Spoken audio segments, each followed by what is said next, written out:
L'archevêque d'Alger s'exprime sur la liberté de culte en Algérie. L'archevêque d'Alger, Monseigneur Paul Desfarges, a réfuté, le 20 juin, les accusations portées par des ONG à l'encontre de l'État algérien l'accusant d'atteinte à la liberté de culte. Il a affirmé que l'Église catholique en Algérie dispose de ces lieux de culte qui sont reconnus par la loi, réagissant à des informations diffusées par des organisations non gouvernementales (ONG), faisant état de manquements par les autorités algériennes à la liberté de culte. Monseigneur Paul Desfarges, l'archevêque d'Alger, a déclaré, le 20 juin, dans un entretien accordé à l'Algérie Presse Service (APS), que la liberté de culte est garantie et assurée par la loi en vigueur dans le pays.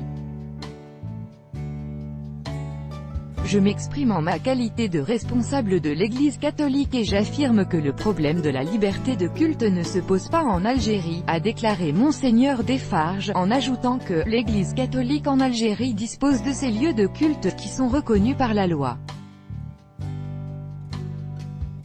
Concernant les informations d'atteinte à la liberté de conscience et de culte en Algérie, que des ONG ont dernièrement rapporté évoquant la fermeture de certains lieux de culte et d'églises par les autorités algériennes, l'archevêque d'Alger a souligné que cela concerne l'Église protestante évangélique et non l'Église catholique, et d'évoquer les raisons qui ont motivé la décision des autorités algériennes. Monseigneur Desfarges a expliqué que l'Église protestante d'Algérie est une association reconnue par les autorités algériennes, cependant elle n'a pas encore réussi à homologuer certains de ces lieux de culte.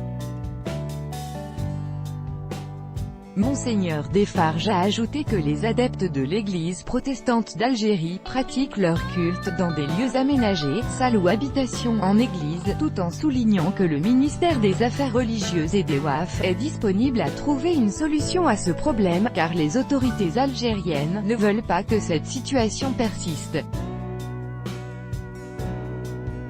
Lors de la fermeture de ces lieux de culte, rappelle l'APS, le ministre algérien des Affaires religieuses et des WAF, Mohamed Aïssa, avait déclaré que ce qui a été fermé, ce sont des établissements éducatifs, des logements ou des locaux commerciaux transformés unilatéralement par certaines associations en lieux de culte et non pas des églises au sens de la loi. Et ce, parallèlement à une recrudescence du courant évangéliste et des prolongements extérieurs sans respect des lois de la République, avait-il ajouté. La nouvelle constitution algérienne, adoptée en 2016, affirme dans son article 42 que la liberté d'exercice du culte est garantie dans le respect de la loi. En ce sens, la loi de 2006 fixant les conditions et règles d'exercice des cultes autres que musulmans, interdit tout exercice du culte dans des lieux non destinés à cet effet. La même loi précise que les édifices destinés à l'exercice du culte sont soumis au recensement par l'État qui assure leur protection. L'exercice collectif du culte a lieu exclusivement dans des édifices destinés à cet effet, ouverts au public et identifiables de l'extérieur, stipule l'article 7 de la loi de 2006. Alors que l'article 8 de la même loi affirme que les manifestations religieuses ont lieu dans des édifices, elles sont publiques et soumises à une déclaration préalable.